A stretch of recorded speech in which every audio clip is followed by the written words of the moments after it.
क्या कर रहे थे हम लोग थर्मोडायनेमिक्स में?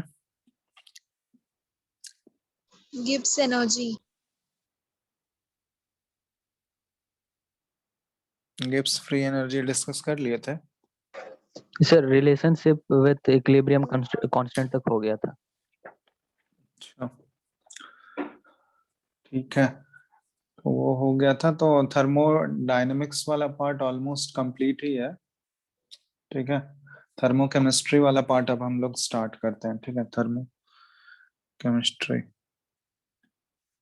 ठीक है, उसके क्वेश्चंस तुम लोग प्रैक्टिस कर लेना। अब थर्मोडायनेमिक्स वाला थर्मोकेमिस्ट्री स्टार्ट कर रहे हैं।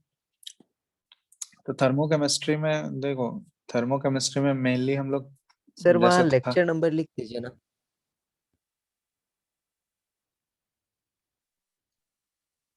ठीक है, थर्मोकेमिस्ट्री में हम लोग क्या करेंगे, हम लोग हीट एनर्जी का चेंज पढ़ेंगे। जैसे वहां पे प्रोसेस के बारे में हम लोग पढ़ रहे थे ना, कि कोई प्रोसेस है, डिफरेंट टाइप्स ऑफ अलग अलग प्रोसेसेस हम लोग पढ़े। यहाँ पे हम लोग हीट का ट्रांसफर या हीट का चेंज पढ़ेंगे। प्रोसेस नहीं होगा यहाँ पे, केमिकल रिएक्शंस में हम लोग बात करेंगे।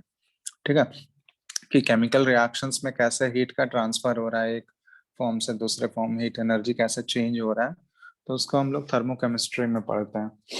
केमिकल रिएक्शंस अगर इन्वॉल्व होंगे तो वो थर्मोकेमिस्ट्री वाला पार्ट हो जाता है। तो इसमें बहुत सारा टर्म सब आएगा। जैसे एक होता है, सबसे पहले स्टार्ट कर रहे हैं हम लोग, हीट ऑफ रिएक्शन।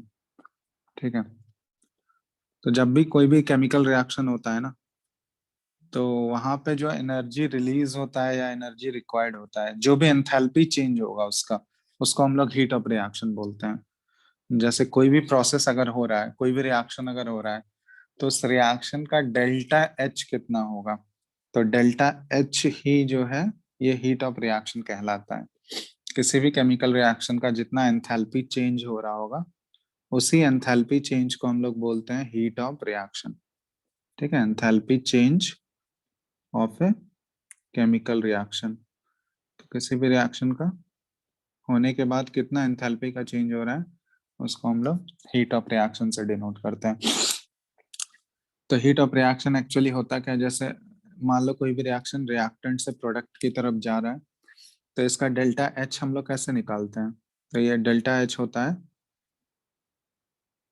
क्या हो जाएगा, enthalpy of product minus enthalpy of reactant. ठीक है, फाइनल माइनस इनिशियल जैसे करते थे वहां पे प्रोसेस में, यहाँ पे हम लोग प्रोडक्ट माइनस रिएक्टेंट करेंगे, डेल्टा एच।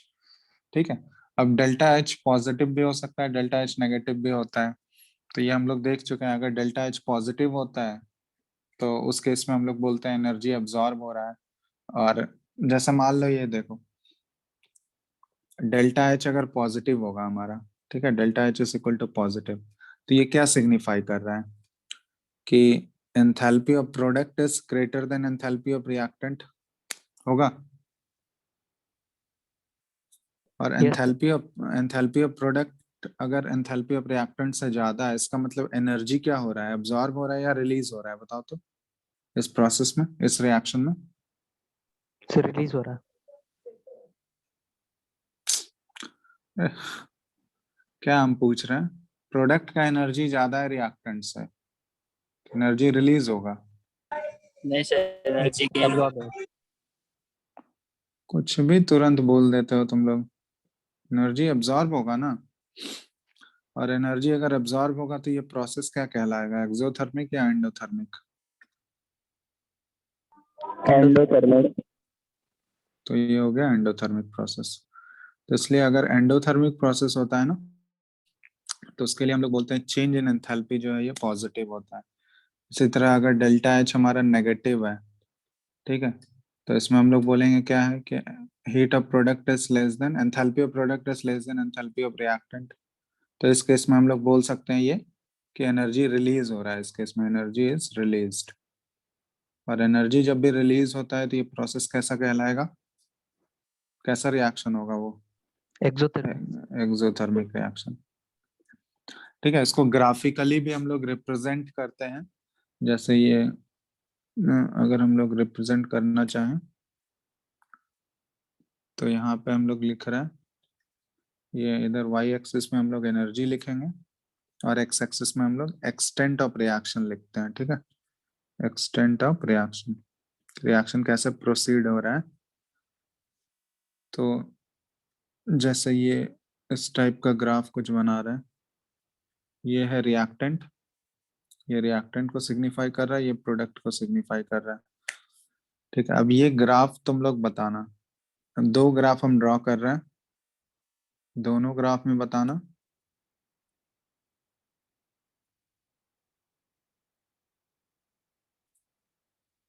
ठीक है। ये इधर रिएक्टेंट है और ये प्रोडक्ट है, और ये है एनर्जी, और ये भी इधर है वाई एक्स एक्सिस पे एक्सटेंट ऑफ रिएक्शन। इन दोनों में से बताओ कौन सा ग्राफ जो है एंडोथर्मिक रिएक्शन का है और कौन सा एक्सोथर्मिक का है। चलो चलो सबसे पहले फर्स्ट वाला ग्राफ, ये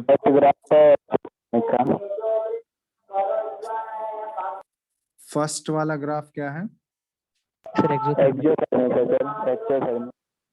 एक्सोथर्मिक, क्योंकि यहाँ साफ साफ दिख रहा है कि एनर्जी ऑफ प्रोडक्ट जो है ना, ये एनर्जी ऑफ रिएक्टेंट से कम है ना। यहाँ देखोगे प्लॉटिंग जब करेंगे तो एनर्जी ऑफ रिएक्टेंट ऑब्वियसली यहाँ पे ज्यादा है as compare to energy of product. तो ये एनर्जी रिलीज कर रहा होगा, तभी तो जैसे ही प्रोडक्ट में कन्वर्ट हुआ है, तो प्रोडक्ट में कन्वर्ट होने से ये कैसे कन्वर्ट होगा, एनर्जी रिलीज करके कन्वर्ट हो रहा है प्रोडक्ट में। तो एनर्जी रिलीज करके अगर प्रोडक्ट में कन्वर्ट हो रहा है, इसका मतलब ये एक्सोथर्मिक का ग्राफ हो गया, एक्सोथर्मिक। और इसी तरह ये वाला अगर ग्राफ हम लोग देखें तो सेकंड वाला, ये एंडोथर्मिक है सर। एंडोथर्मिक, क्योंकि एनर्जी ऑफ प्रोडक्ट देखोगे ये एनर्जी ऑफ रिएक्टेंट से ज्यादा है, तो इसका मतलब ये एनर्जी एब्जॉर्ब करके प्रोडक्ट में कन्वर्ट होगा, तो इसको हम लोग एंडोथर्मिक बोलते हैं। तो ऐसे हम लोग ग्राफिकली रिप्रेजेंट करते हैं।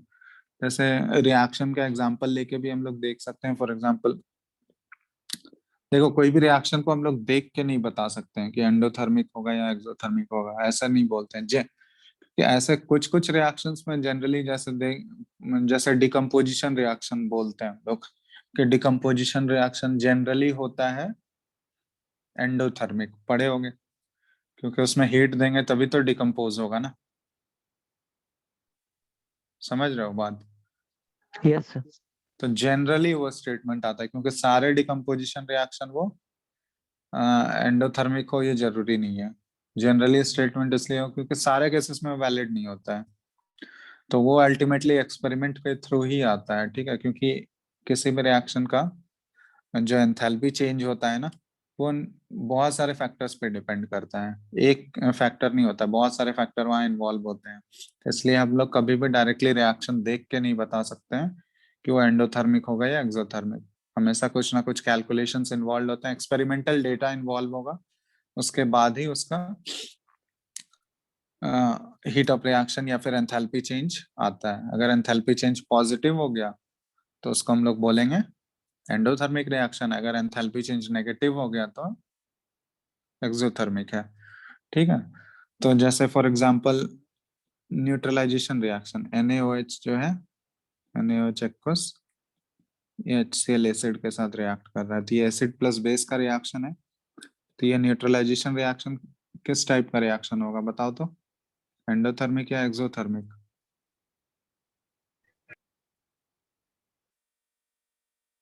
बता सकते हो। तो इस रिएक्शन में जो है ना, एनर्जी हमेशा रिलीज होता है, इसलिए यहाँ पे साइन देखोगे ना, डेल्टा एच, एक्सपेरिमेंटल डेटा है, डेल्टा एच जो है -13 किलो कैलोरी है, ठीक है, इस रिएक्शन का।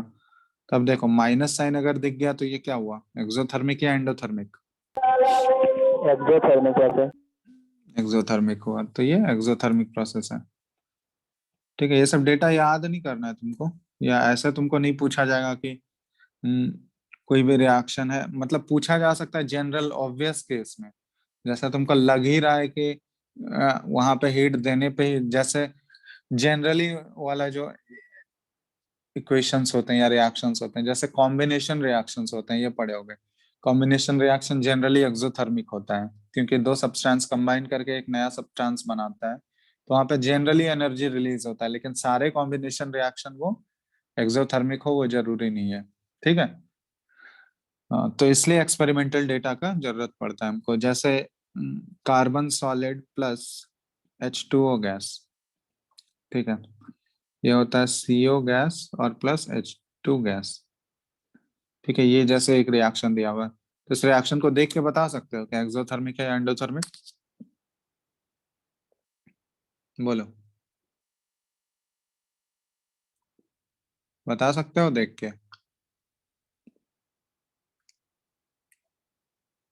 हेलो,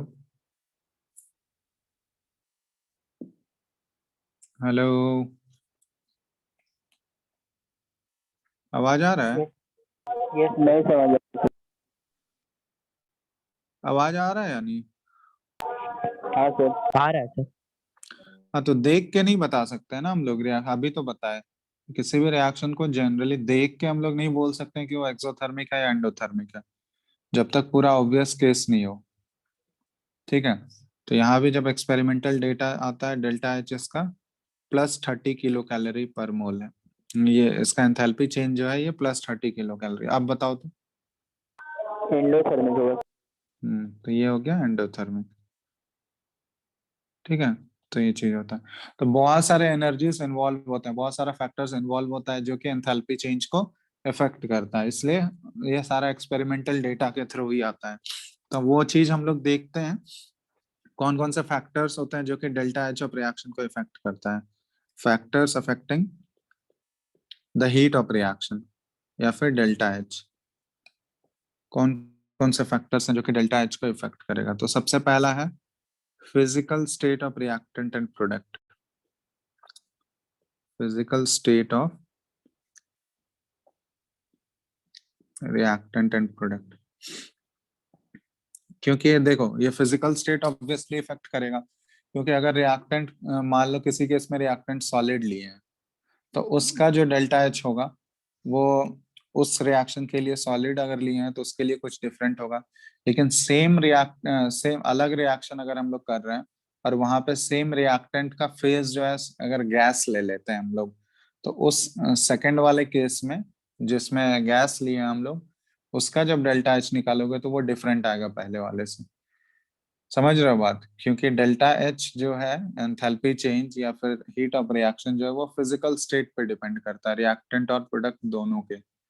क्योंकि ऑब्वियसली एक केस में अगर सॉलिड लोगे, दूसरे केस में गैस लोगे, तो सॉलिड से जब गैस कन्वर्ट होगा उसमें भी तो कुछ एनर्जी रिक्वायर्ड होता है ना, कुछ एनर्जी दोगे तभी तो वो सॉलिड से गैस में जाएगा। बताओ, बिना यस सर। एनर्जी। तो ऑब्वियसली दोनों का एंथैल्पी चेंज होगा, दोनों अलग अलग अगर स्टेट में है, दोनों अलग अलग फिजिकल स्टेट में अगर है, तो ऑब्वियसली ऑब्वियस है कि उनका एंथैल्पी चेंज भी जो होगा वो डिफरेंट होगा। होगा या नहीं? Yes yes sir. सर। तो इसमें पहला फैक्टर है जो कि डेल्टा एच इफेक्ट करता है, वो है physical state of reactant and product, ठीक है। उसके फिजिकल स्टेट, सॉलिड, लिक्विड या गैस, उन पे डिपेंड करता है। Second, allotropic form of reactant and product. Allotropic form, allotrope समझते हो ना? बताओ, एलोट्रोप समझते हो तुम लोग? हेलो,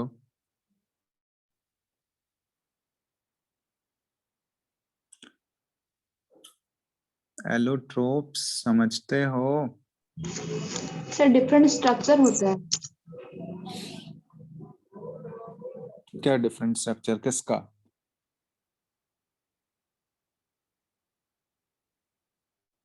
सेम एलिमेंट का। सेम एलिमेंट अगर डिफरेंट फॉर्म्स में एग्जिस्ट कर रहा है, ठीक है, नेचर में, तो उसको हम लोग एलोट्रोप्स बोलते हैं। जैसे तुम लोग सबसे कॉमन एग्जांपल कार्बन का पढ़े होगे, एलोट्रोप्स प्रीवियस क्लासेस में 9th-10th में बताया जाता है, कार्बन का एलोट्रोप्स होता है। तो carbon generally most common allotrope carbon का ही मिलता है। तो कार्बन के एलोट्रोप्स जो होते हैं वो क्रिस्टलाइन फॉर्म में भी होते हैं, अमोर्फस फॉर्म में भी होते हैं, डिफरेंट क्लासिफिकेशन होता है। जैसे क्रिस्टलाइन फॉर्म में देखोगे कार्बन के एलोट्रोप्स होते हैं, ग्राफाइट हो गया, डायमंड हो गया, पढ़े हो ना ये सारा? Yes sir. एक बकमंस्टर फ्लोरीन भी होता है। Yes sir. सो तो वो सारे क्रिस्टलाइन फॉर्म वाले हो गए, क्रिस्टलाइन एलोट्रोप्स हो गया कार्बन का। उसी तरह कार्बन के एमोर्फस एलोट्रोप्स भी होता है, जैसे एमोर्फस में आ जाएगा तुम्हारा कोक आ जाएगा, ठीक है। उसके बाद कोल गैस आ गया, ये सारा चीज। कोल टार होता है, टार सुने होंगे, Yes, sir. तो वो सारा एमोर्फस फॉर्म हो गया कार्बन का। तो कार्बन के डिफरेंट फॉर्म्स में, उसमें प्योर मतलब वो सिंपली कार्बन के एटम्स का ही बना हुआ है, ऐसा नहीं है कि उसमें दूसरा एलिमेंट, जैसे डायमंड हो गया, ग्राफाइट हो गया, तो डायमंड और ग्राफाइट में प्योरली कार्बन ही है ना। या बकमंस्टर फलेरन में भी सिर्फ कार्बन के ही एटम्स है, लेकिन वो अलग अलग फॉर्म्स में एग्जिस्ट कर रहा है, उनका प्रॉपर्टीज डिफरेंट है। प्रॉपर्टीज डिफरेंस होने का रीजन क्या है? उनके स्ट्रक्चर की वजह से। डायमंड का स्ट्रक्चर डिफरेंट होता है, ग्राफाइट का स्ट्रक्चर डिफरेंट होता है। पढ़े हो गए दोनों में डिफरेंस क्या है? डायमंड 3D स्ट्रक्चर होता है, ग्राफाइट का 2D होता है। और भी बहुत सारे स्ट्रक्चरल डिफरेंसेस की वजह से भी ही उनके प्रॉपर्टीज में डिफरेंस आता है। जैसे डायमंड जो है वो इलेक्ट्रिसिटी कंडक्ट नहीं करेगा, लेकिन ग्राफाइट जो है वो इलेक्ट्रिसिटी कंडक्ट करता है। पढ़े हो ना ये सारा? Yes, sir. तो एक्चुअली उनके स्ट्रक्चरल डिफरेंसेस की वजह से ही आता है। तो यहाँ पे देखो, ये एलोट्रोपिक फॉर्म जो है ना, ये भी इम्पोर्टेंट है। रिएक्टेंट अगर रिएक्टेंट या प्रोडक्ट अगर डिफरेंट एलोट्रोपिक फॉर्म में प्रेजेंट है, तो उनका जो एंथैल्पी चेंज होगा ना, वो डिफरेंट आएगा। जैसे कि फॉर एग्जांपल, ये भी एक जैसे डेटा अवेलेबल है मेरे पास। जैसे कार्बन जो है, ये अगर दिया हुआ डायमंड के फॉर्म में है, ठीक है, और प्लस O2 गैस, इससे कंबाइन करके ये CO2 बनाता है, ठीक है। तो इसका जो डेल्टा एच है ना, ये एक्सपेरिमेंटल वैल्यू है मेरे पास 395.41 किलो जूल होता है, ठीक है। लेकिन सेम रिएक्शन, ठीक है, कार्बन ही अवेलेबल है, और यहाँ पे हम लोग ग्राफाइट ले लिए, और ये देखो O2 गैस के साथ ही रिएक्शन करा रहे हैं, प्रोडक्ट भी सेम ही मिल रहा है, CO2 गैस। लेकिन इस केस में जो डेल्टा एच आया, ये हमारा -393.51 किलो जूल। तो देख रहे हो, ऑब्वियसली ये वैल्यू क्या है? डिफरेंट है ना। डेल्टा H1 और डेल्टा H2 ये दोनों इक्वल है क्या? No, sir.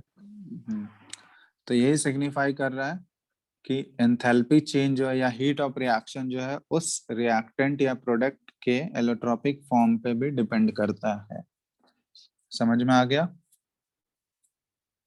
क्योंकि अलग अलग फॉर्म्स का प्रॉपर्टीज डिफरेंट होता है ना। जैसे ग्राफाइट का प्रॉपर्टी जो है वो डायमंड के प्रॉपर्टीज एंटायरली डिफरेंट है, तो ऑब्वियसली वहां पे जो हीट का चेंज होगा या एक रिएक्शन होने का जो तरीका होगा, ठीक है, जो हीट इन्वॉल्वमेंट होगा, वो रिएक्शन टू रिएक्शन वेरी करेगा, क्योंकि रिएक्टेंट का प्रॉपर्टीज ही अगर डिफरेंट हो गया, तो ऑब्वियसली उनके वे ऑफ केमिकल रिएक्शन, मतलब जिस तरीके से वो रिएक्शन हो रहा है, जितने एनर्जी इन्वॉल्व हो रहे हैं उसमें, वो सारा ऑब्वियसली डिफरेंस कुछ ना कुछ होगा ही उनमें। समझ रहे हो बात? इसलिए उनका एंथैल्पी चेंज भी क्या होगा, वो या हीट ऑफ रिएक्शन जो हम लोग बोलते हैं, वो भी डिफरेंट होगा। क्लियर है? Yes, sir. Yes, sir. तो दूसरा हो गया, एलोट्रोपिक फॉर्म पे डिपेंड करता है। तीसरा, सॉल्वेंट का भी बहुत इंपॉर्टेंट रोल होता है। सॉल्वेंट या फिर ऐसे ले लो, solution, solvent in which the reaction takes place. ठीक है, मतलब अगर मान लो उस रिएक्शन को होने के लिए सॉल्वेंट का जरूरत है, जैसे बहुत सारे रिएक्शंस एक्वस मीडियम में होते हैं, तो वहाँ पे वाटर सॉल्वेंट होता है। लेकिन बहुत सारे रिएक्शंस होने के लिए कुछ अदर मीडियम का जरूरत होता है, नॉन पोलर या पोलर, अलग अलग सॉल्वेंट होता है ना, polar solvent, non polar solvent. तो सॉल्वेंट अगर डिफरेंट होगा, तो ऑब्वियसली उनका हीट ऑफ रिएक्शन भी डिफरेंट होगा, क्योंकि सॉल्वेंट के साथ भी इंटरेक्शन ऑब्वियसली वहाँ पे अलग अलग तरीके का होता है। जैसे किसी केस में सॉल्वेंट अगर पोलर होगा, तो उसका इंटरेक्शन बिल्कुल डिफरेंट होगा, वहाँ पे एनर्जी इन्वॉल्वमेंट जो होगा वो अलग होगा। नॉन पोलर सॉल्वेंट होगा तो एनर्जी इन्वॉल्वमेंट डिफरेंट होगा। तो इसलिए उनका जब हीट चेंज निकालोगे, डेल्टा एच एंथैल्पी चेंज निकालोगे, तो वो भी इंटायरली डिफरेंट होने वाला है। तो सॉल्वेंट पे भी ये डिपेंड करता है किस टाइप के सॉल्वेंट में वो रिएक्शन हो रहा है। और नेक्स्ट है फोर्थ, टेम्परेचर। एंथैल्पी चेंज जो है ये टेम्परेचर पे भी डिपेंड करेगा, प्रेशर पे भी डिपेंड करेगा। ठीक है, ये ऑलरेडी हम लोग देख ही चुके हैं, थर्मोडायनेमिक्स वाले पार्ट में पढ़े हैं ना, एंथैल्पी चेंज कैसे टेम्परेचर और प्रेशर पे डिपेंड करता है। अलग अलग प्रोसेसेस में हम लोग देखे ही। क्या यस सर। बताया था ना, जैसे डेल्टा एच हम लोग लिखते हैं तो आइसोबारिक प्रोसेस में डेल्टा एच का वैल्यू कुछ डिफरेंट होगा, आइसोकोरिक प्रोसेस में डिफरेंट होगा, फिर आइसोथर्मल प्रोसेस में डिफरेंट होगा। जैसे सबसे जैसे चेंज इन इंटरनल एनर्जी होता है डेल्टा यू, तो वो पढ़े होगे। अगर आइसोथर्मल प्रोसेस है तो उसके लिए टेम्परेचर अगर कांस्टेंट है तो चेंज इन इंटरनल एनर्जी क्या हो जाएगा, 0 हो जाएगा।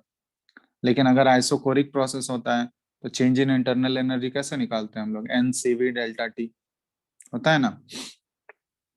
तो सारा ये ऑब्वियसली ये टेम्परेचर, प्रेशर, ये सारे फैक्टर्स का ऑलरेडी हम लोग थर्मोडायनेमिक्स में स्टडी कर ही चुके हैं कि ये सारा फैक्टर चेंज होगा तो कैसे अलग अलग प्रोसेसेस में एंथैल्पी का वैल्यू डिफरेंट होता है, वो ऑलरेडी हम लोग देख चुके हैं थर्मोडायनेमिक्स में। ठीक है, कोई दिक्कत यहाँ तक? तो ये सारे कुछ कुछ इंपॉर्टेंट फैक्टर्स हैं जो कि डेल्टा एच को इफेक्ट करता है। ठीक है, चेंज इन एंथैल्पी को इफेक्ट करेगा। नोट कर लो इसको फटाफट। कर लियो? Yes yes sir. सर। चलो, अब इसमें एक टर्म आता है, ये लास्ट क्लास में भी बताए थे तुम लोग का, standard heat of reaction. Standard heat of reaction, तो अगर स्टैंडर्ड वाला टर्म जुड़ गया यहाँ पे तो इसका मतलब यहाँ पे कंडीशंस फिक्स हो गया। टेम्परेचर क्या हो जाएगा हमारा 298 केल्विन, और प्रेशर क्या हो जाएगा यहाँ पे 1 atm। 1 atm। और अगर एक और कंडीशन होता है कि अगर वहां पे एक्वस सॉल्यूशन है, ठीक है, सॉल्यूशन फेज में है, तो उसका कंसेंट्रेशन क्या होना चाहिए, जो सॉल्यूशन लिए हैं उसका कंसेंट्रेशन कितना होना चाहिए, 1 मोलर। समझ में आ रहा है? अगर सॉल्यूशन फेज में है अगर वो, ठीक है, तो उसका कंसेंट्रेशन कितना होना चाहिए, 1 मोलर। तो ये हमारा स्टैंडर्ड कंडीशन है। टेम्परेचर रूम टेम्परेचर होना चाहिए, प्रेशर एटमॉस्फेरिक प्रेशर, और सॉल्यूशन अगर होगा तो कंसेंट्रेशन 1 मोलर। और इसको हम लोग रिप्रेजेंट करते हैं, और स्टैंडर्ड कंडीशन में जो भी डेल्टा एच आएगा will represent it by marking not. ठीक है, डेल्टा एच नॉट से रिप्रेजेंट करते हैं हम लोग उसको। तो ऐसे लिखा हुआ रहेगा, या फिर इसको देखोगे बहुत जगह ऐसे भी लिखा हुआ रहता है, डेल्टा एच नॉट लिखा हुआ होगा, या फिर एक मिनट, स्क्रीन दिख रहा है क्या? Yes yes. सर। सेकंड,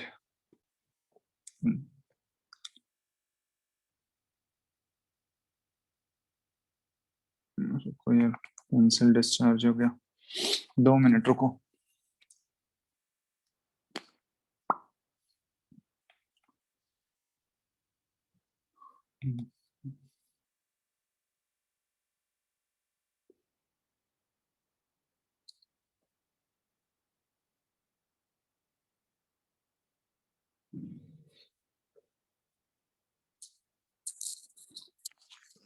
तुम लोग स्कूल जा रहे हो कि नहीं अब?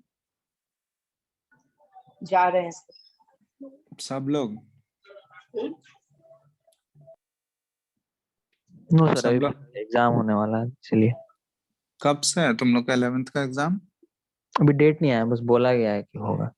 सर मेरा मंडे से अच्छा, ऑफलाइन ही होगा ना ऑनलाइन। फिर शायद एग्जाम? ऑफलाइन है। सर ऑनलाइन होगा। ऑनलाइन कहाँ से हो रहा है? सर वो झारखंड गवर्नमेंट का ऑर्डर आया है कि बोर्ड एग्जाम्स को छोड़ के बाकी का फाइनल एग्जाम्स ऑनलाइन लेना है। अच्छा,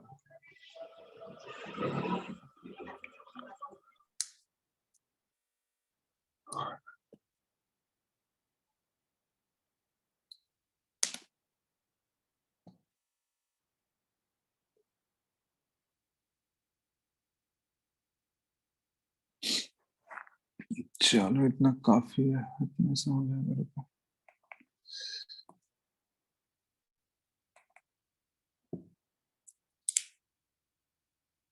चलो ठीक है, दिख रहा है अब? Yes sir. हाँ, तो इस केस में जो डेल्टा एच नॉट आएगा ना, सॉरी, स्टैंडर्ड अगर कंडीशन इन्वॉल्व होगा तो इसको हम लोग डेल्टा एच नॉट से रिप्रेजेंट करते हैं, या फिर बहुत जगह देखोगे डेल्टा नॉट एच लिखा हुआ है ऐसे, ठीक है, डेल्टा एच नॉट और यहाँ पे आर रहेगा, मतलब ये स्टैंडर्ड हीट ऑफ रिएक्शन हो गया या standard enthalpy change of reaction, ठीक है। चलो ये चीज हो गया। अब इसमें देखो एक स्टेटमेंट ये ध्यान रखना, स्टैंडर्ड एंथैल्पी जो होता है, standard enthalpy change, standard enthalpy change मतलब डेल्टा एच नॉट, ये जो होता है ना इक्वल टू 0 होता है, किसके लिए? For an element in their free या इन देयर फ्री और नेचुरली ऑकरिंग स्टेट, ठीक है। ये बात समझ में आया कि किसी भी एलिमेंट का स्टैंडर्ड एंथैल्पी जो होना है, ठीक है, वो हमेशा तुमको 0 लेना है। किस केस में 0 लेंगे हम लोग? अगर वो अपने ओरिजिनल फॉर्म में पाया जा रहा है, ठीक है, नेचुरली ऑकरिंग स्टेट में है अगर, तो उस केस में उसका 0 लेना है। ये नेचुरली ऑकरिंग स्टेट क्या हो गया? नेचुरली ऑकरिंग स्टेट का मतलब समझते हो? ये सर जो नेचुरल, नेचर में पाया जाता है। हाँ, जो नेचर में जिस फॉर्म में पाया जाता है उस फॉर्म में उसका स्टैंडर्ड एंथैल्पी जो होगा हमेशा वो 0 होगा, स्टैंडर्ड एंथैल्पी चेंज।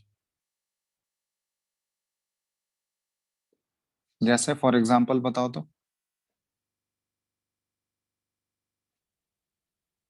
बोलो कोई एक एग्जांपल दो। जैसे ऑक्सीजन एलिमेंट है, ठीक है, तो ऑक्सीजन एलिमेंट है तो वो नेचर में किस फॉर्म में पाया जाता है?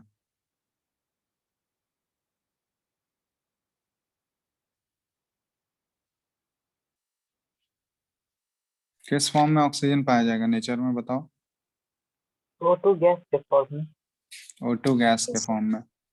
तो O2 गैस के फॉर्म में पाया जाएगा, तो जब O2 का तुमसे पूछा जाए कि O2 का क्या होगा स्टैंडर्ड एंथैल्पी चेंज, तो क्या लोगे? उसको 0 लोगे। समझ में आ रहा है बात? जैसे डेल्टा एच नॉट अगर तुमसे O2 का पूछा जाए, standard enthalpy change of O2 कितना है, तो ये क्या लेना है तुमको? 0 लेना है, ठीक है। Yes sir. क्लास, जैसे तुमसे पूछा जाए कार्बन का कितना है स्टैंडर्ड एंथैल्पी चेंज, कार्बन का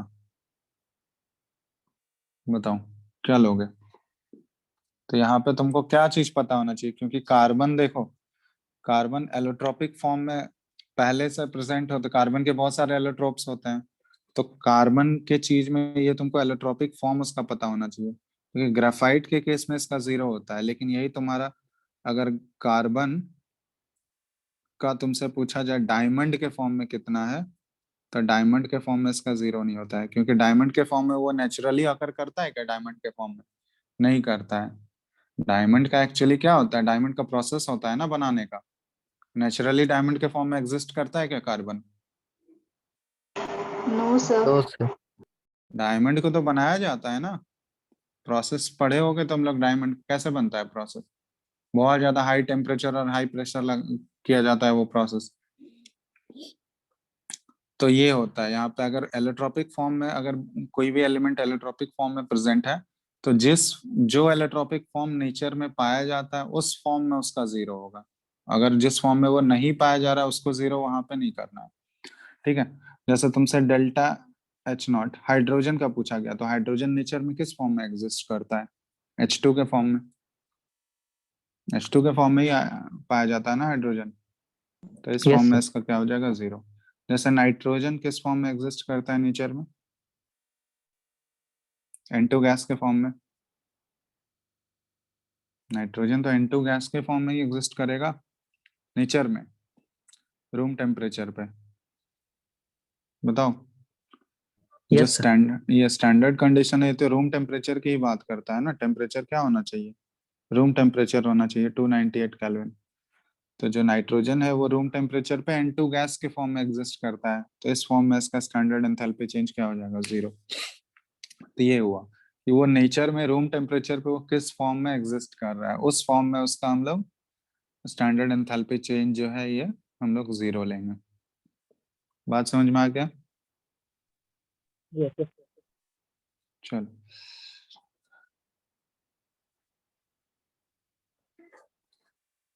अब इसके बाद हम लोग जाते हैं नेक्स्ट डेफिनेशन। ये बहुत ही इंपॉर्टेंट डेफिनेशन है, एंथैल्पी ऑफ फॉर्मेशन। ठीक है, एंथैल्पी ऑफ फॉर्मेशन। तो एंथैल्पी ऑफ फॉर्मेशन एक्चुअली में जब इसका डेफिनेशन लिखते हैं हम लोग, तो ये हुआ कि amount of heat absorbed or released, ठीक है, when 1 mole of a compound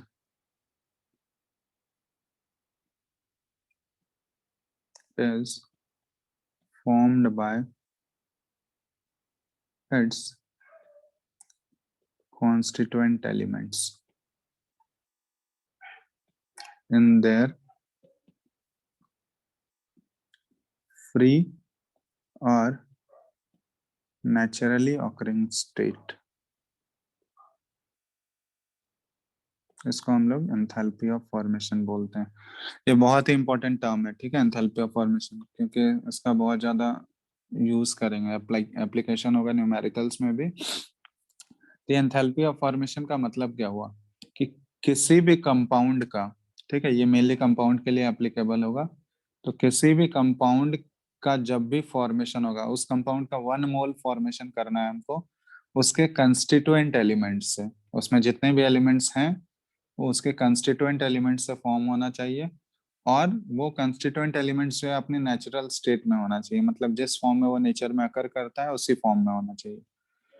ठीक है, जैसे हम लोग लिख रहे हैं standard enthalpy of formation of water का इक्वेशन लिखना है हमको, ठीक है, enthalpy of formation of water का इक्वेशन लिखना है, enthalpy of formation of water.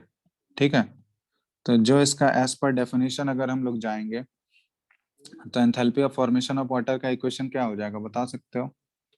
इसके कंस्टिट्यूएंट एलिमेंट, ठीक है, तो वाटर का कंस्टिट्यूएंट एलिमेंट कौन कौन सा है बताओ? हाइड्रोजन और ऑक्सीजन, यही है ना कॉन्स्टिट्यूएंट एलिमेंट वाटर का। Yes, sir. तो हाइड्रोजन जो है वो नेचर में किस फॉर्म में अकर करता है, H2 गैस के फॉर्म में, ठीक है, प्लस ऑक्सीजन जो है वो नेचर में किस फॉर्म में अकर करता है, O2 O2. गैस के फॉर्म। और ये जो है ये दोनों मिलके क्या बनाएगा, हमको H2O लिक्विड बनाना है, ठीक है, समझ में आ रहा है? ये हमारा enthalpy of formation of water है, और इसका हमेशा 1 मोल होना चाहिए। बैलेंस करते समय भी तुमको ये ध्यान रखना है कि जो कंपाउंड का फॉर्मेशन हो रहा है उसका हमेशा 1 मोल होना चाहिए, इसको हम लोग चेंज नहीं कर सकते हैं। इसका कोफिशिएंट यहाँ पे 1 फिक्स हो गया, ठीक है। अब ये अगर 1 फिक्स हो गया तो इसको हम लोग इधर बैलेंस करना है। तो अब बैलेंस करोगे, देखो H2 तो ऑलरेडी बैलेंस है, ओ ऑक्सीजन बैलेंस है क्या उधर? No, sir. नहीं है बैलेंस। तो यहाँ बैलेंस करने के लिए क्या हमको करना होगा? 1/2 से मल्टीप्लाई करें। 1/2 से मल्टीप्लाई करना होगा, तो ये 1/2 से हम लोग मल्टीप्लाई कर दिए। तो यही वाला इक्वेशन जो है ना, ये इक्वेशन रिप्रेजेंट कर रहा है enthalpy of formation of water. समझ में आ रहा है?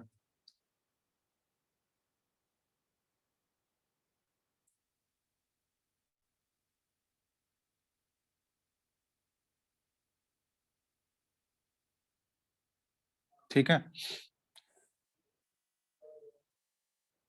Yes, sir. तो ये हो गया enthalpy of formation of water. ये चीज ध्यान रखना कि एंथैल्पी ऑफ फॉर्मेशन जब भी हम लोग करते हैं, किसी भी कंपाउंड का एंथैल्पी ऑफ फॉर्मेशन का इक्वेशन लिखना है, तो जिस कंपाउंड का फॉर्मेशन लिख रहे हैं उसका कोफिशिएंट हमेशा 1 रहेगा। कोफिशिएंट को हम लोग चेंज नहीं कर सकते हैं, क्योंकि हमेशा 1 मोल के लिए डिफाइन होता है वो। ठीक है, ये 1 मोल रखोगे तो 1 मोल रखने पे जितना इसका एंथैल्पी चेंज आ रहा होगा, ठीक है, जितना भी एंथैल्पी चेंज हो रहा होगा, यहाँ पे जैसे इस रिएक्शन का डेल्टा एच लिखोगे, डेल्टा एच ऑफ रिएक्शन क्या आ जाएगा बताओ, हम लोग क्या लिखेंगे इस रिएक्शन का जो भी डेल्टा एच होगा, डेल्टा एच ऑफ रिएक्शन, इसी को हम लोग डेल्टा एच ऑफ फॉर्मेशन बोल सकते हैं, क्योंकि इस रिएक्शन का जो भी एंथैल्पी चेंज होगा वो एंथैल्पी ऑफ फॉर्मेशन के ही तो बराबर है, क्योंकि ये वाला जो इक्वेशन है ये एंथैल्पी ऑफ फॉर्मेशन को डिनोट कर रहा है या नहीं, बताओ, बोलो, एंथैल्पी ऑफ फॉर्मेशन को ये डिनोट कर रहा है ना। Yes. तो एंथैल्पी ऑफ फॉर्मेशन को ये डिनोट कर रहा है, तो इसका जो भी एंथैल्पी ऑफ रिएक्शन होगा डेल्टा एच ऑफ आर, मतलब enthalpy change reaction will be equal to enthalpy change of formation. ठीक है, enthalpy change of formation of किसका, ये H2O का, क्योंकि वो H2O का एंथैल्पी ऑफ फॉर्मेशन का इक्वेशन है। ठीक है, तो इस रिएक्शन का जो भी डेल्टा H एंथैल्पी चेंज होगा वो एंथैल्पी चेंज जो है उस enthalpy of formation of water के इक्वल हो जाएगा। बात समझ रहे हो?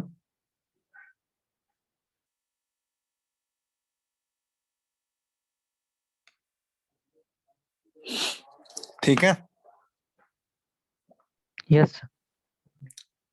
चलो यहाँ जैसे इसमें ऐसे भी हम लोग बोल सकते हैं इसको कि अगर ये एंथैल्पी ऑफ फॉर्मेशन का इक्वेशन है, ठीक है, एंथैल्पी ऑफ फॉर्मेशन का इक्वेशन है H2O का, तो एंथैल्पी का एक्चुअली जो होता है डेल्टा H जो हम लोग लिखते हैं किसी भी रिएक्शन का, तो एक्चुअली होता क्या है, enthalpy of product minus enthalpy of reactant, ऐसे ही लिखते हैं हम लोग। Yes, sir. ठीक है, तो यहाँ पे स्टैंडर्ड कंडीशन पे हम लोग डिफाइन कर रहे हैं standard enthalpy of formation, H0 लगा दिया मतलब स्टैंडर्ड एंथैल्पी ऑफ फॉर्मेशन। ठीक है, तो स्टैंडर्ड एंथैल्पी ऑफ फॉर्मेशन और डेल्टा H0 R, ये स्टैंडर्ड एंथैल्पी ऑफ रिएक्शन, ये दोनों इक्वल है। इसको हम लोग ऐसे लिख सकते हैं, बताना तो, standard enthalpy of H2O minus, ये एक्चुअली डेल्टा H से ही रिप्रेजेंट करते हैं हम लोग। चलो यहाँ पे देखो, स्टैंडर्ड एंथैल्पी ऑफ H2 और minus half into standard enthalpy of O2। ठीक है, क्योंकि ये देखो स्टोइकियोमेट्रिक कोफिशिएंट से हम लोग ऑब्वियसली मल्टीप्लाई करेंगे, क्योंकि तुम लोग को बता चुके हैं एंथैल्पी जो है ना एक्चुअली में एक एक्सटेंसिव प्रॉपर्टी होता है, याद है ना, एंथैल्पी जो होता है वो एक्सटेंसिव प्रॉपर्टी है या इंटेंसिव प्रॉपर्टी है बताओ। Extensive, sir. एक्सटेंसिव प्रॉपर्टी है, मतलब मास पे ये डिपेंड करेगा, मास बोलने का मतलब नंबर ऑफ मोल्स पे वो डिपेंड कर रहा होगा, तो नंबर ऑफ मोल्स पे अगर डिपेंड कर रहा है तो जो भी उसका स्टोइकियोमेट्रिक, जब मोल मोल एनालिसिस करते हैं हम लोग, तो जो स्टोइकियोमेट्रिक कोफिशिएंट होता है उसको ही तो मोल की तरह ट्रीट करते हैं हम लोग, तो इसलिए यहाँ पे जो भी उसका कोफिशिएंट होगा वो उससे मल्टीप्लाई होगा, क्योंकि कोफिशिएंट अगर हम लोग चेंज कर दें, जैसे इस पूरे रिएक्शन को अगर हम लोग 2 से मल्टीप्लाई कर देंगे तो उसका एंथैल्पी चेंज जो भी होगा वो चेंज हो जाएगा, समझ रहे हो, क्योंकि मास अगर चेंज करोगे, नंबर ऑफ मोल्स अगर चेंज करोगे तो उसका एंथैल्पी भी चेंज हो जाएगा। एक्सटेंसिव प्रॉपर्टी का यही होता है ना फीचर, कि वो मास पे डिपेंड करता है, मास अगर चेंज करोगे तो उनका वैल्यू डिफरेंट हो जाएगा। चलो अब यहाँ देखना, इसको हम लोग ऐसे बोल सकते हैं कि standard enthalpy of formation of H2O, ठीक है, दैट इज इक्वल टू ये स्टैंडर्ड एंथैल्पी ऑफ रिएक्शन, और यहाँ पे देखो स्टैंडर्ड एंथैल्पी जो होगा ये H2 का और O2 का, ये दोनों 0 होगा, ये ऑलरेडी लिखा चुके हैं। स्टैंडर्ड एंथैल्पी चेंज जो होना चाहिए किसी भी एलिमेंट का उसके नेचुरल स्टेट में क्या होगा, 0. 0, तो H2 का भी 0 हो जाएगा और O2 का भी 0 हो जाएगा, होगा। Yes, sir. तो यहाँ पे एक्चुअली ये क्या आ गया, enthalpy, standard enthalpy of H2O के इक्वल आ गया। इसका मतलब किसी भी सब्सटेंस का अगर हमको एंथैल्पी ऑफ फॉर्मेशन लिखना है तो एंथैल्पी ऑफ फॉर्मेशन जो है ना वो एक्चुअली उस सब्सटेंस के एंथैल्पी के बराबर हो जाता है। ठीक है, तो इसको हम लोग ऐसे भी बोल सकते हैं कि enthalpy of formation of a compound that is equal to enthalpy of compound, ऐसे भी बोल सकते हैं हम लोग, बोल सकते हैं। स्टैंडर्ड एंथैल्पी लिख लो, ठीक है, क्योंकि यहाँ पे हम लोग एच नॉट यूज कर लिए हैं। तो अगर यहाँ स्टैंडर्ड कंडीशन यूज करोगे तो यहाँ पे स्टैंडर्ड आ जाएगा। स्टैंडर्ड मतलब क्या हुआ कि वहां पे टेम्परेचर और प्रेशर हम लोग फिक्स कर दिए, ठीक है, कि टेम्परेचर हो गया हमारा रूम टेम्परेचर और प्रेशर हो गया 1 atm। अगर नॉट नहीं लगा हुआ है तो वो दूसरे टेम्परेचर पे है, दूसरे प्रेशर पे है, ठीक है ना, तो वो चीज ध्यान रखना। बात समझ में आया कि नहीं? जैसे Yes. एक और एग्जांपल हम लोग लेते हैं। जैसे तुमको दिया हुआ है H2 gas plus Cl2 gas, ठीक है, और ये दोनों रिएक्ट करके बना रहा है 2HCl गैस। अब ये बताना ये रिएक्शन जो है standard enthalpy of formation of HCl gas को डिनोट कर रहा है या नहीं कर रहा है? स्टैंडर्ड नहीं कर रहा एंथैल्पी क्यों नहीं कर रहा है? है, क्योंकि वन HCl का कोफिशिएंट 2 है। हाँ, HCl का कोफिशिएंट 1 होना चाहिए। तो अगर हमको standard enthalpy of formation of HCl का लिखना है तो ये रिएक्शन किस टाइप का होना चाहिए? H2 gas plus Cl2 gas. इसको ऐसे लिखो, अभी जब बैलेंस करेंगे ये 1 मोल होना चाहिए हमारा, ठीक है, जो भी कंपाउंड हमारा फॉर्म हो रहा है उसका 1 मोल होना चाहिए। तो अब यहाँ देखो ये भी हाफ से मल्टीप्लाई होगा और ये भी हाफ से मल्टीप्लाई होगा। अब ये जो रिएक्शन का एंथैल्पी चेंज होगा, इस रिएक्शन का जो डेल्टा एच आर होगा ना, या डेल्टा एच नॉट आर, हम लोग स्टैंडर्ड कंडीशन पे यूज करते हैं। तो स्टैंडर्ड एंथैल्पी ऑफ रिएक्शन, इस रिएक्शन का जो स्टैंडर्ड एंथैल्पी होगा वो इक्वल होगा standard enthalpy of formation of HCl। बात समझ में आ रहा है? यस सर, ये वाला रिएक्शन जो है standard enthalpy of formation of HCl को डिनोट नहीं कर रहा है। तो इसका जो delta enthalpy change of reaction होगा that is not equal to standard enthalpy of formation of HCl। बोल सकते हैं ऐसा? यस सर, क्योंकि ये देखो इन दोनों रिएक्शन में क्या डिफरेंस है। ऊपर वाले रिएक्शन को हम लोग 2 से मल्टीप्लाई कर दिए हैं, 2 से ही मल्टीप्लाई कर दिया है ना। तो 2 से अगर हम लोग मल्टीप्लाई कर देंगे तो उसका एंथैल्पी सेम रहेगा या चेंज हो जाएगा? बताओ। किसी भी रिएक्शन को अगर 2 से मल्टीप्लाई कर दोगे तो उसका जो एंथैल्पी चेंज होगा वो सेम रहेगा या डिफरेंट हो जाएगा? डिफरेंट हो गया सर। डिफरेंट हो जाएगा। और एंथैल्पी ऑफ फॉर्मेशन जब भी हम लोग डिफाइन किए हैं तो एंथैल्पी ऑफ फॉर्मेशन का डेफिनेशन में ही है कि जो कंपाउंड फॉर्म हो रहा है उसका 1 मोल ही लेना है। तो 1 मोल से अगर ऑब्वियसली उसको ज्यादा करोगे तो वो एंथैल्पी ऑफ फॉर्मेशन को डिनोट नहीं करता है। बात समझ में आ गया? यस सर,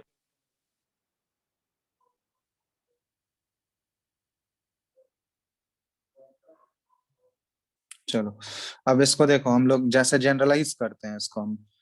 फॉर एग्जाम्पल जैसे एक कोई जनरल इक्वेशन ले लेते हैं हम लोग, a+3b, ठीक है, ये दिया हुआ है 2c+d। अब यहाँ ध्यान देना, स्टैंडर्ड एंथैल्पी चेंज इसका लिखना है हमको, ठीक है, या सिंपली एंथैल्पी चेंज लिखना है इस रिएक्शन का। तो एंथैल्पी चेंज ऑफ रिएक्शन क्या आ जाएगा? Enthalpy of summation of enthalpy of product, क्योंकि एक से ज्यादा प्रोडक्ट होगा तो यहाँ पे समेशन करना होगा, summation of enthalpy of product minus summation of enthalpy of reactant. ऐसे ही बोलेंगे, बताओ। Yes, sir. तो summation of enthalpy of product, तो यहाँ पे एंथैल्पी ऑफ प्रोडक्ट कितना है? तो 2 टाइम्स हो जाएगा ये enthalpy of C plus 1 time enthalpy of D minus 1 time enthalpy of A minus 3 times enthalpy of B। ठीक है, ऐसे ही करेंगे। यहाँ तक कोई दिक्कत? No, sir. अब देखो एक और चीज तुम लोग को बता चुके हैं, ये जो एंथैल्पी ऑफ फॉर्मेशन होता है किसी भी कंपाउंड का, ये उस कंपाउंड के एंथैल्पी के बराबर होता है। होता है, ये Yes, चीज sir. देख चुके हैं। तो जैसे हमको मान लो एंथैल्पी ऑफ CO2 है, ये किसके इक्वल हो जाएगा?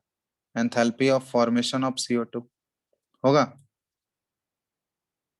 वही Yes, चीज sir. हम लोग किए थे ना यहाँ पे, जैसे एंथैल्पी ऑफ H2O, या जैसे यहाँ आया था एंथैल्पी ऑफ H2O जो है वो enthalpy of formation of H2O के बराबर है। तो एंथैल्पी ऑफ CO2 अगर बोला हुआ है, कहीं लिखा हुआ है, तो वो enthalpy of formation of CO2 से रिप्लेस कर सकते हैं उसको, हम लोग कर सकते हैं ऑब्वियसली। तो यहाँ पे इस केस में हम लोग डेल्टा H ऑफ रिएक्शन को क्या लिख सकते हैं बताओ, 2 इंटू, ये हम लोग इसको एंथैल्पी ऑफ फॉर्मेशन से रिप्लेस कर दी। ये एंथैल्पी ऑफ फॉर्मेशन किसका है, C का, है ना। Yes, sir. प्लस इसी तरह इसको हम लोग एंथैल्पी ऑफ डी को हम लोग किससे रिप्लेस कर सकते हैं, enthalpy of formation of D कर सकते हैं, Yes, minus sir. 1 into enthalpy of formation of A, और minus 3 into enthalpy of formation of B. ठीक है, या फिर इसको ऐसे भी ले सकते हो, ये प्लस हो गया और यहाँ पे ब्रैकेट लगा दिए हम लोग। ठीक है, बात बराबर है। इसको हम लोग ब्रैकेट में ले लिए। ठीक है, ये रिएक्टेंट हमारा सेपरेट हो गया, ये प्रोडक्ट सेपरेट हो गया। ये दोनों हमारा प्रोडक्ट है। प्रोडक्ट्स माइनस रिएक्टेंट करते हैं ना हम लोग। तो इसका मतलब किसी भी रिएक्शन का अगर हमको लिखना है स्टैंडर्ड एंथैल्पी चेंज या फिर एंथैल्पी चेंज क्या होगा, तो इसको हम लोग सिंपली ये फॉर्मूला पुट कर सकते हैं कि summation of enthalpy of products, enthalpy of formation of products minus summation of enthalpy of formation of reactants. लिख सकते हैं या नहीं, ये बताओ, बोलो। Yes sir. सर ये स्टैंडर्ड का केस में भी होगा? हाँ, यही चीज अगर हम लोग स्टैंडर्ड में अप्लाई कर दें तो यहाँ पे स्टैंडर्ड में सारा स्टैंडर्ड आ जाएगा हमारा, स्टैंडर्ड एंथैल्पी ऑफ रिएक्शन आ जाएगा, उसी तरह यहाँ भी ये स्टैंडर्ड एंथैल्पी ऑफ फॉर्मेशन आ जाएगा of products minus standard enthalpy of formation of reactants.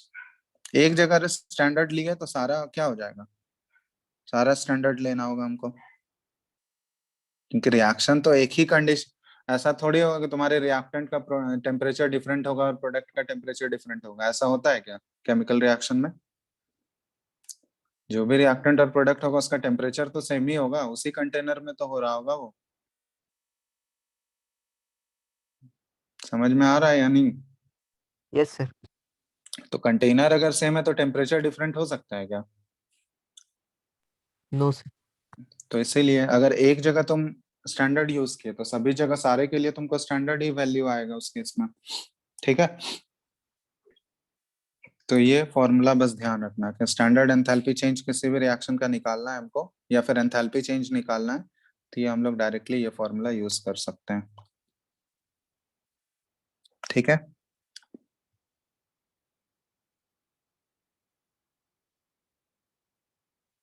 कोई दिक्कत। No, sir. चलो अब देखते हैं इसको कैसे अप्लाई करना है, क्वेश्चन के फॉर्म में करते हैं।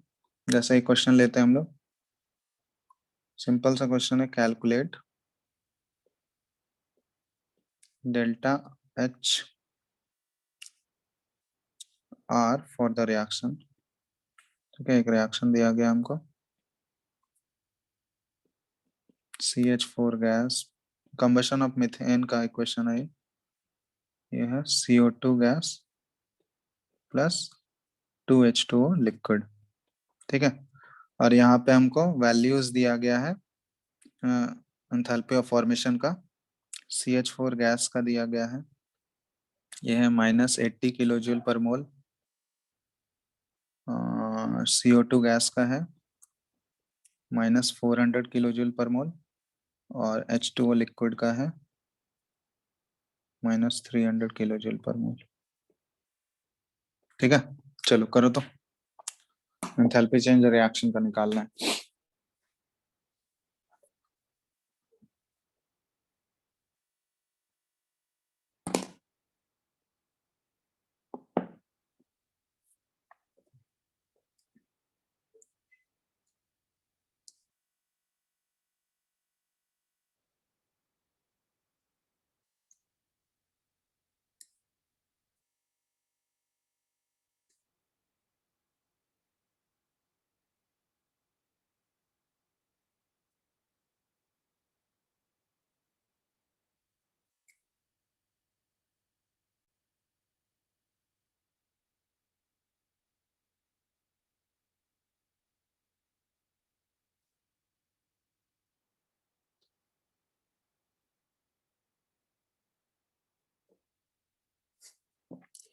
ये क्वेश्चन है और एक और क्वेश्चन दे रहा है कुछ।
हेलो,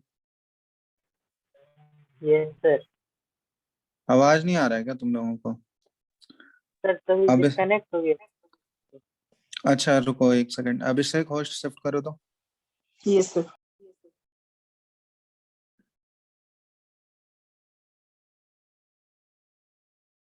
क्वेश्चन देख रहा था, तुम लोग क्वेश्चन लिख लियो?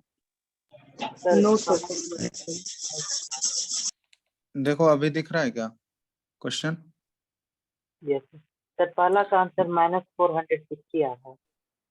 पता नहीं, आंसर है नहीं मेरे पास। दोनों कर लो तुम लोग, 1 और 2 दोनों सॉल्व करो। 5 मिनट का टाइम दे रहे हैं, ठीक है? दोनों कर लो, उसके बाद दोनों चेक करेंगे एक साथ, ठीक है?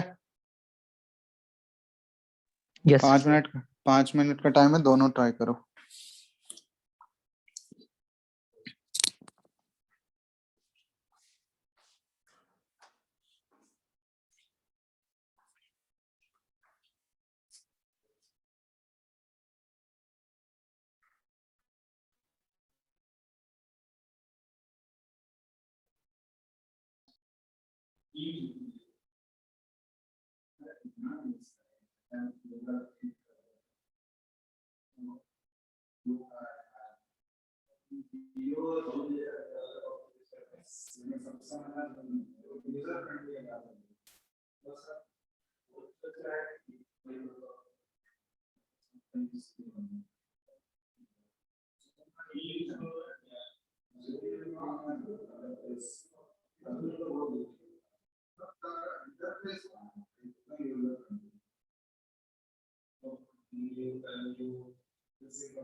हेलो सर, स्क्रीन पे दिखना बंद कर दो।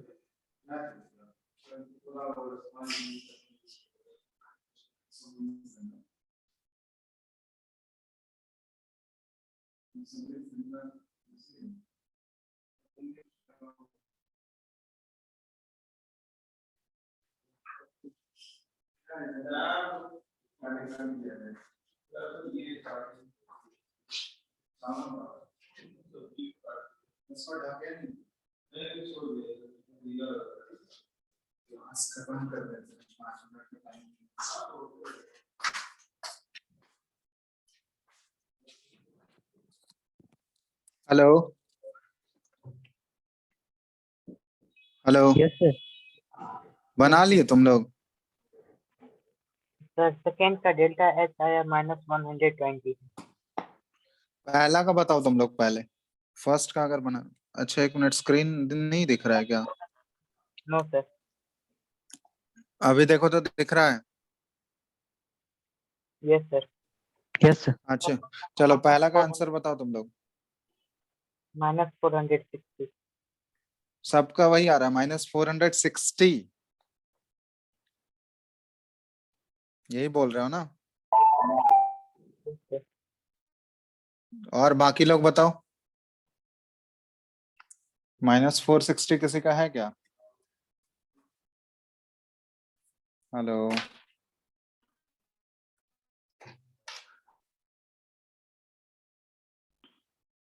बाकी लोग का नहीं बना फर्स्ट? अरे रिप्लाई करो तुम लोग यार। अमृत आनंद, आवाज आ रहा है? अमृत,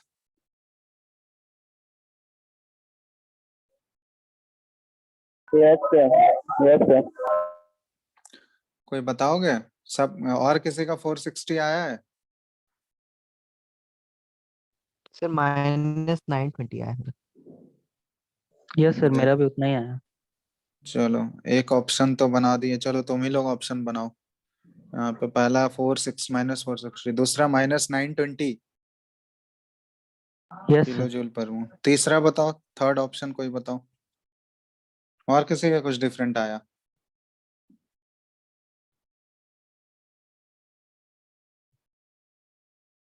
बताओ बताओ फटाफट।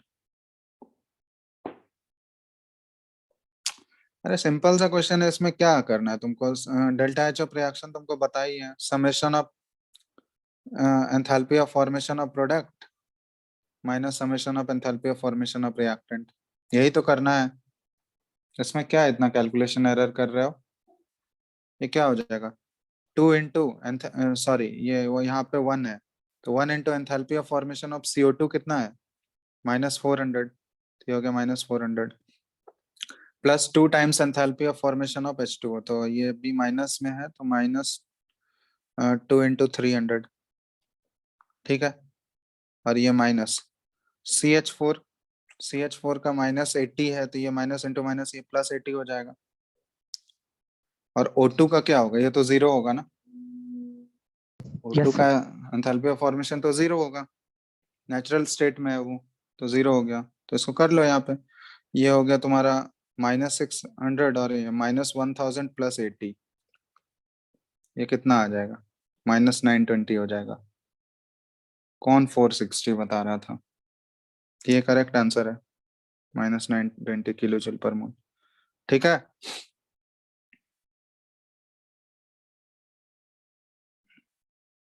Hello, yes, sir. चलो सेकंड का बताओ। -120. क्या चीज? Delta H Yes, sir. और delta No, you? sir. No, sir. Sir -120 -120 delta H आ रहा है। 22 -122 अच्छा, -122। वेरीफाई करो कोई भी। सही है या गलत है?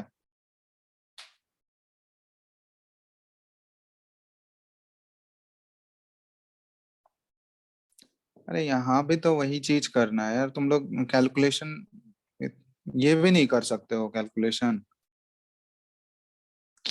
क्या ही तुम लोग को बोला जाए।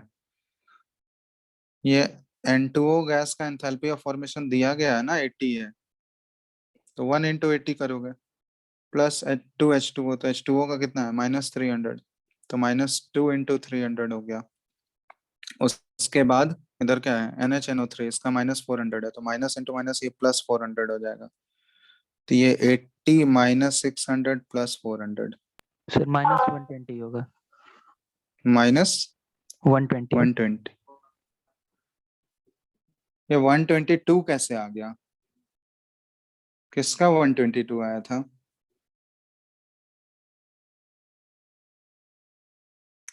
Hello, Yes, sir. 122 कौन बोला था? पता सर नहीं. मेरा तो वो 2 कैसे आया एक्स्ट्रा? वो कैलकुलेशन अरे इतना सीधा सीधा कैलकुलेशन है, इसमें कहाँ 2 दिख रहा है तुमको? ये सब मिस्टेक करोगे, ये सब छोटा मोटा, तो कैसे काम चलेगा? अब ये इतना, इससे भी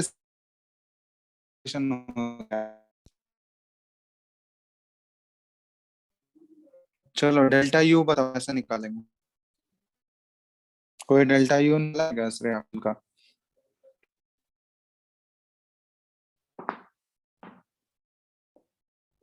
कैसे निकालेंगे? प्रोसेस बताओ तो। इंजन इंटरनल एनर्जी,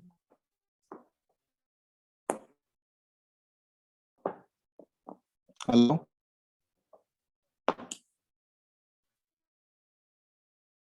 किसी को कोई आइडिया है? Sir, delta H is equal to delta U plus P delta V. अभी यहाँ प्रेशर नहीं दिया है, वॉल्यूम कहाँ दिया है, कैसे निकालोगे? Yes. Delta U plus delta n R T delta H is equal to.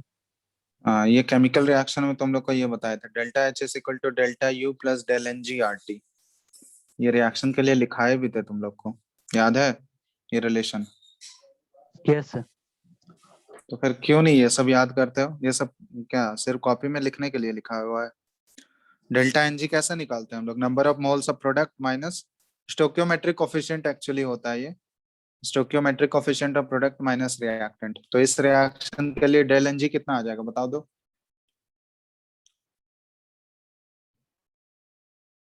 Del n जी क्या हो जाएगा इस रिएक्शन का? 2। 2। कैसे 2 होगा बताओ, कौन बोल रहा है? 1 सिर्फ गैसियस स्पीसीज इन्वॉल्व होता है ना डेल एन जी में, तो प्रोडक्ट में कितने गैसियस स्पीसीज हैं? कितना मोल दिख रहा है तुमको? एक ही है ना?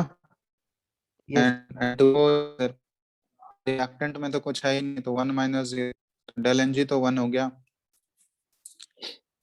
डेल्टा एच का वैल्यू रिएक्शन के लिए -120, डेल्टा यू हमको फाइंड आउट करना है, और डेल एन जी का वैल्यू हो गया 1, आर का वैल्यू कितना लोगे 8.314 जूल पर मोल केल्विन, ठीक है। और टेम्परेचर कितना लोगे 298. 298 केल्विन। सॉल्व नहीं कर पाओगे इसको, इसको सॉल्व कर कर लेंगे। लोगे जो भी आंसर, तो यही तो तुम्हारा डेल्टा यू आ जाएगा, आ जाएगा।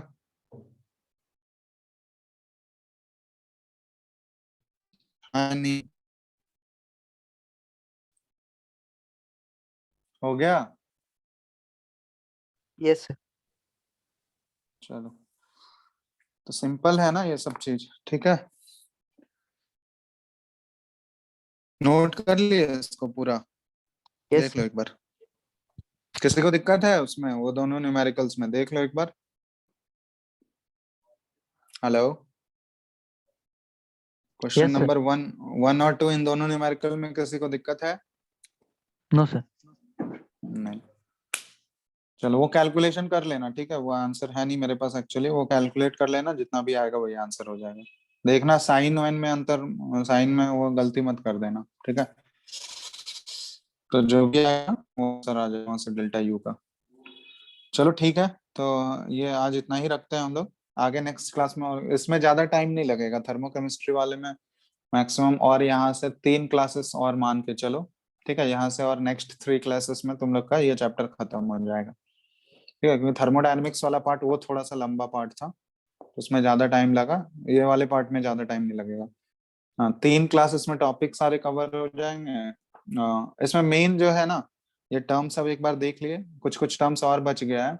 इसके बाद एक हेस लॉ पढ़ोगे, एनसीईआरटी देखे हो तुम लोग, इस चैप्टर का एनसीईआरटी देखे हो? Yes, sir. तो उसमें देखोगे एक आता है हेस लॉ ऑफ कांस्टेंट समेशन, देखे हो? Yes, sir. हाँ, तो वो डिस्कस करना है हेस लॉ। पहले सारे टर्म्स डिस्कस करने के बाद हेस लॉ, एक होता है बॉर्न हेबर साइकिल होता है, वो उससे रिलेटेड क्वेश्चंस करना है, ठीक है। तो ये कुछ कुछ इंपॉर्टेंट सब चीज है। और एंथैल्पी ऑफ कंबशन हो गया, फिर फेस चेंज वाले में जो एंथैल्पी होता है, ठीक है, वो बॉन्ड एंथैल्पी होता है, बॉन्ड एनर्जी, फिर एंथैल्पी ऑफ न्यूट्रलाइजेशन होता है। ये सारा कुछ कुछ कॉमन एंथैल्पी वाले टर्म्स हैं, वो सब डिस्कस करना है। तो मैक्सिमम 3 क्लासेस लगेंगे, और एक क्लास रख देते हैं क्वेश्चन प्रैक्टिस के लिए, ठीक है। तो 3 से 4 क्लास में तुम लोग का ये वाला पार्ट कंप्लीट हो जाएगा। तो अपने एंड सर से तुम लोग नेक्स्ट क्लास में क्या बताएंगे? यही चीज बताएंगे, थर्मोकेमिस्ट्री वाला ही। तो उसमें बाकी जो एंथैल्पी का टर्म सब बच गया है ना, जैसे आज हम लोग एंथैल्पी ऑफ फॉर्मेशन डिस्कस किए, नेक्स्ट क्लास में एंथैल्पी ऑफ कंबशन करेंगे, एंथैल्पी ऑफ न्यूट्रलाइजेशन करेंगे, एंथैल्पी बॉन्ड एंथैल्पी करेंगे, ठीक है। ये सारा चीज करेंगे। एंथैल्पी ऑफ सॉल्यूशन होता है, वो सारा चीज एक बार एनसीईआरटी से तुम लोग देखना, देख के रखना, ठीक है, वो सारा चीज। Sir, homework.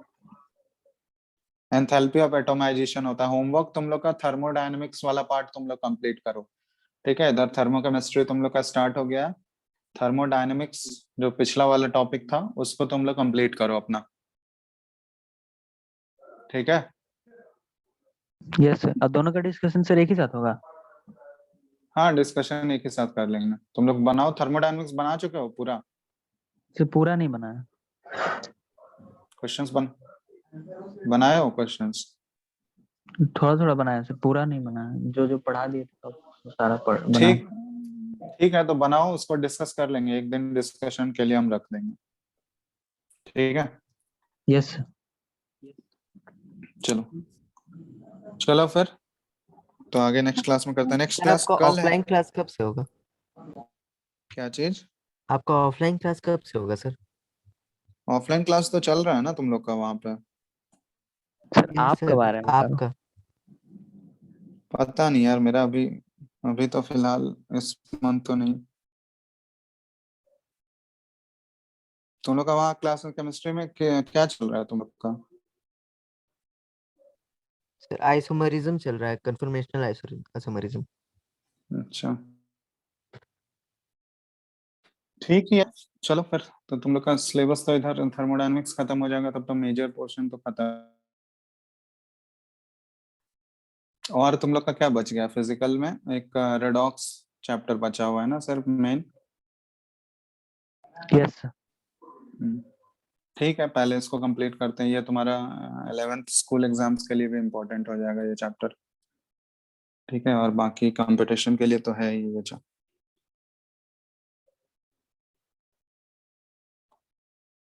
चलो ठीक है, एंड करें?